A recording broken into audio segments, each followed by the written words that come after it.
Welcome back, everyone. It is I, the Oscar-nominated a-hole, the a-hole who is sometimes in sort of a troll, and today we're going to be talking about a Cineblend article that has come out in regards to a Kevin Feige quote where he's talking about Captain Marvel and her romantic relationship within the film of Captain Marvel, which of course never happened because we can't have romance. Now, I'm not a huge advocate for romance, obviously. I don't really care if there is a romance in the story or not. And so when I first heard this, I thought maybe they just did it on purpose, like, oh, she doesn't need a man. But then I heard a lot of other people saying, no, that's just how they wrote it. It's not that big of a deal. And I was like, okay, I could see that. But then Kevin had to come out here and he had to say this. And now I know that they did it on purpose for another reason entirely. And we're going to talk about it. Now, the reason why all this came about was because apparently ever since Captain Marvel's come out, a lot of people have been fantasizing, apparently. Why on earth would you ever fantasize about Brie Larson being in a relationship with a Marvel character? Ew. Gross. Anyways, so a lot of them, ever since the Endgame trailer, were like, oh my god, you know who needs to be with her? Freaking Thor. Freaking Thor needs to be with Captain Marvel. What? Are you kidding me? Why? Because he reached his hammer out next to her head and said, I like this one. What? Are you kidding me? Chris Hemsworth could have any woman in the world. Why would he want a piece of blank, boring, bored face? No one would want to be with her except men who have lost their, the dingling dong dongs. Their special bits. Okay, they've lost their special bits, and they're just like, I'll take anyone who will suck me off because it looks like a vagina. Okay, like that's what that's what they're doing.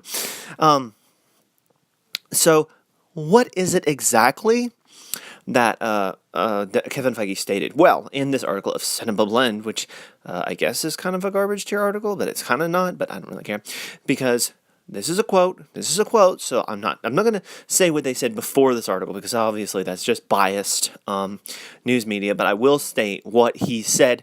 This is his quote, so I'm not like taking it out of context or anything, I'm just giving you what they gave us, which, I mean, you are all smart, logical human beings, you know that. But let's see what he has to say. He states that, well, that was something we were developing in regards to the romance. The script and queuing off of the comics as always. It never even occurred to have a love interest. That's not what the movie was about. It's about Carol finding herself and growing and making mistakes and being bolstered up by her female mentors and female friends.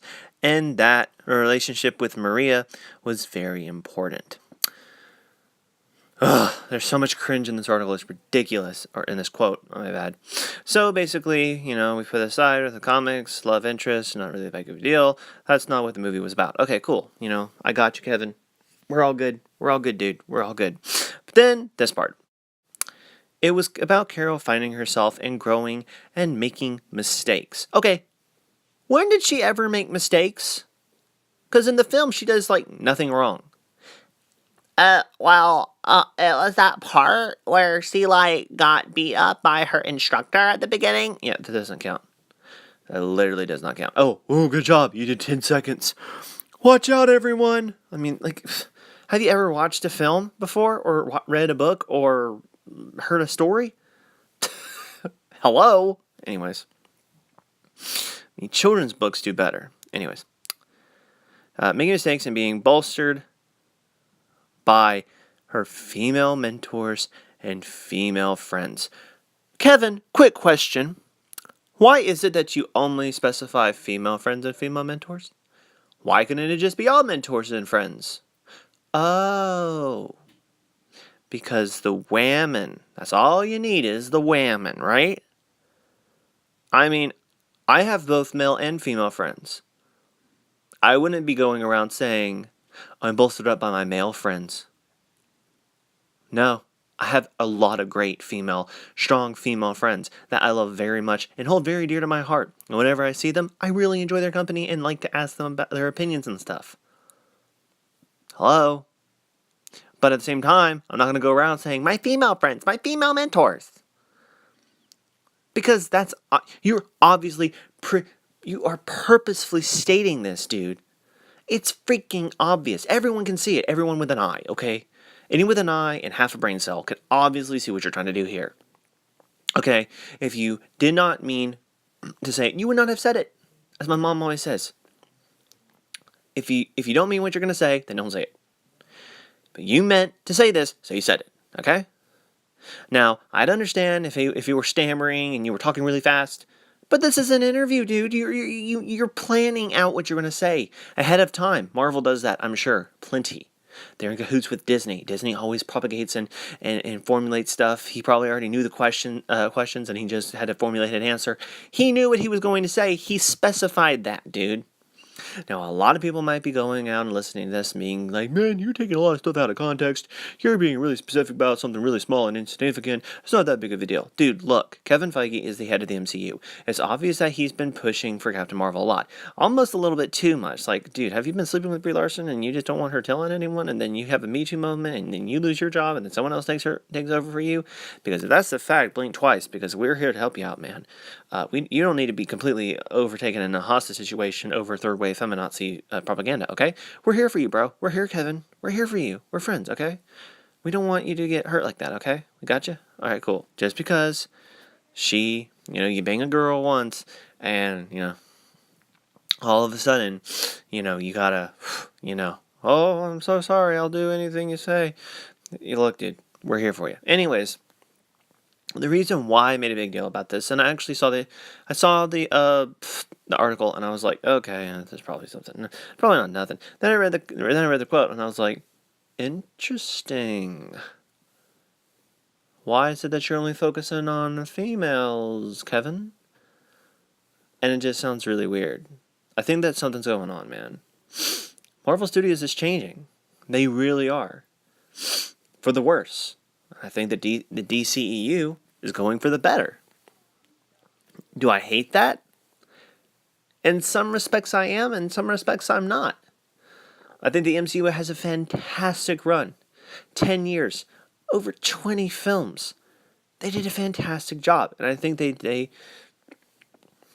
did the best that they possibly could with the time that they had. I think they did great.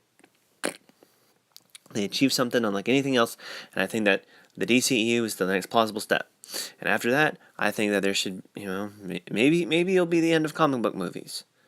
Maybe by then Marvel will have completely failed and they'll finally have to go back to the old ways of Sam Raimi and Raimi's campy tones, which I would love.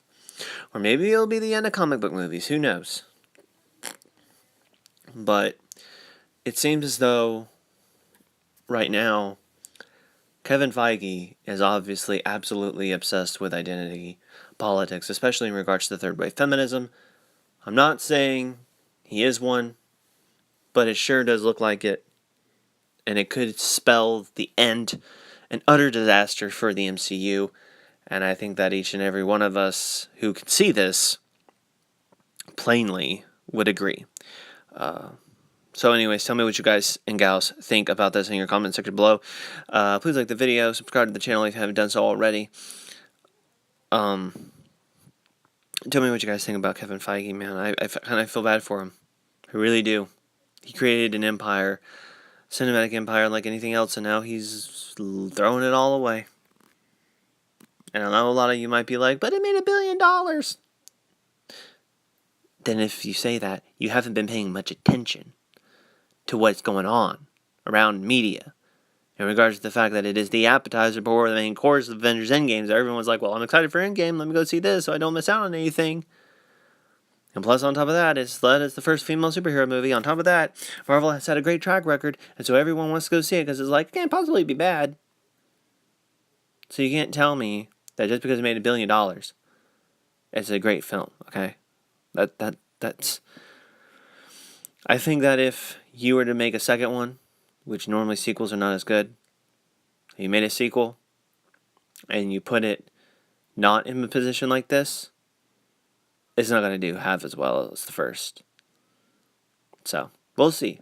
We shall see. Anyways, let me know what you guys think. And as always, have a fantastic rest of your day.